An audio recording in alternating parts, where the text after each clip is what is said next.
Andariki namaskaram, a very good morning to you on this beautiful day in Vijayawada.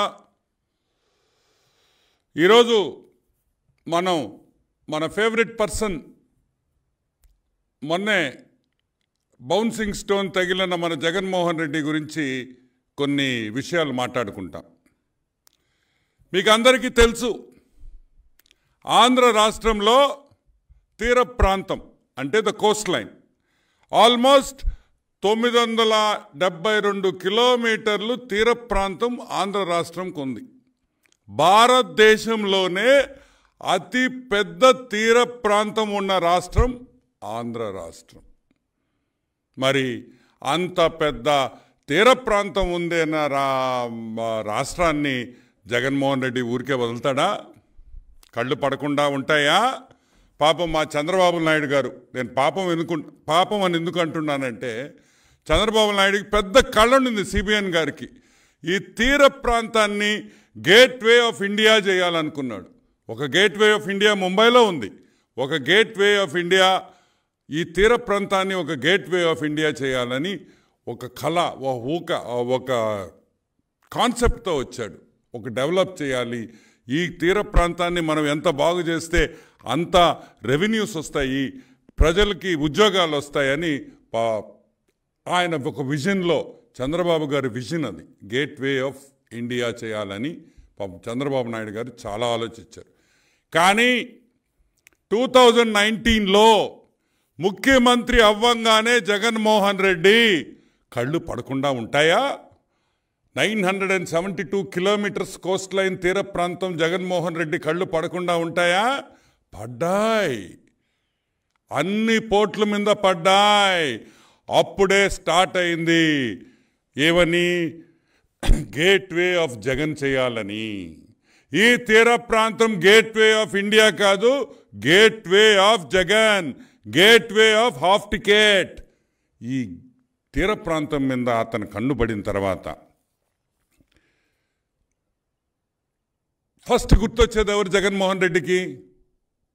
ఏదైనా కబ్జా చేయాలన్నా, ఏదైనా తీసుకోవాలన్నా, ఏదైనా బెదిరించాలన్నా ఫస్ట్ జగన్మోహన్ రెడ్డికి గుర్తొచ్చేది మా పొట్టి సారాయి Reddy, Vijayasai Reddy, the financial criminal.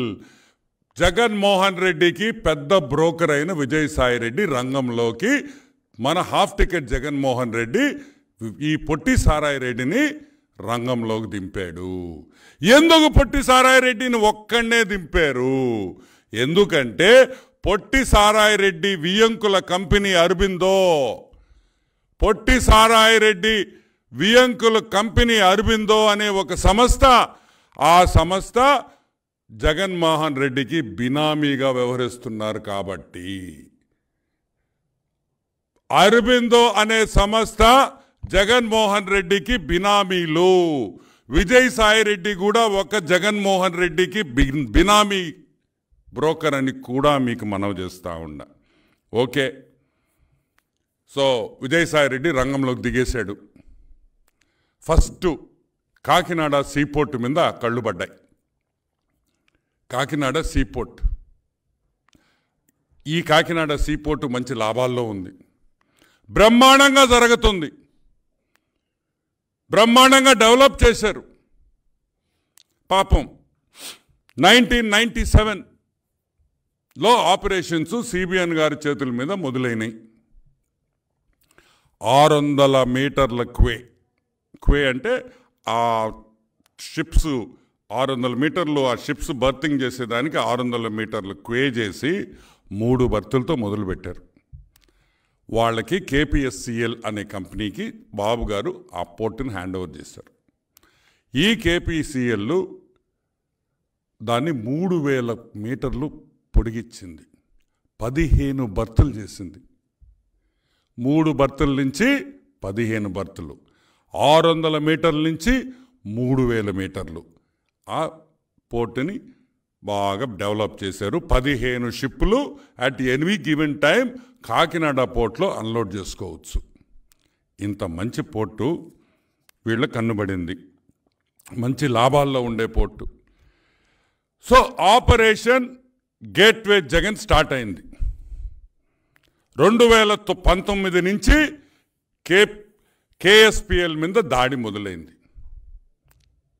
బెదిరించారు, ఇస్తావా సస్తావా అన్నారు, కూట్నీళ్ళకి అడిగారు. అసలు ఊరికేనే తీసుకునేవాళ్ళు, ఊరికే తీసుకుంటే బాగుండదని కూట్నీళ్ళకి అడిగింది వాస్తవం.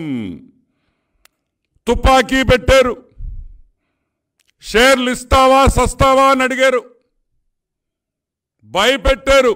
కానీ కేఎస్పిఎల్ అనే కంపెనీ సస్సేమిరా మేము ఇయ్యము, ఈ పోర్టు లాభాల్లో ఉంది, మేము కష్టపడి ఇవన్నీ చేశాము, ఈరోజు మాకు 300 కోట్ల రూపాయలు ప్రతి సంవత్సరం లాభాల్లో ఉంది, మేము ఎందుకు ఇయ్యాలి, మేము ఇయ్యము, సస్సేమిరా ఇయ్యము అని చెప్పారు.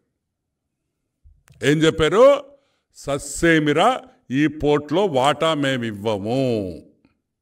ఆగిందా? ఆడికి ఆపరేషన్ గేట్వే ఇప్పుడు స్టార్ట్ అయింది. రకరకాల బెదిరింపులు. సరే, వీళ్ళని ఎట్టని లైన్లోకి తీసుకురావాలా అని మా పొట్టిసారాయ రెడ్డి ఆలోచిస్తా కూర్చున్నాడు. మావోడు క్రిమినల్ కదా, మామూలుడు ఇంత ఉంటాడు కానీ ఓరే నాయనో వాడు స్కెచ్ చేశాడంటే నాకేస్తాడు ఎవరినైనా సరే, గుర్తుపెట్టుకోండి.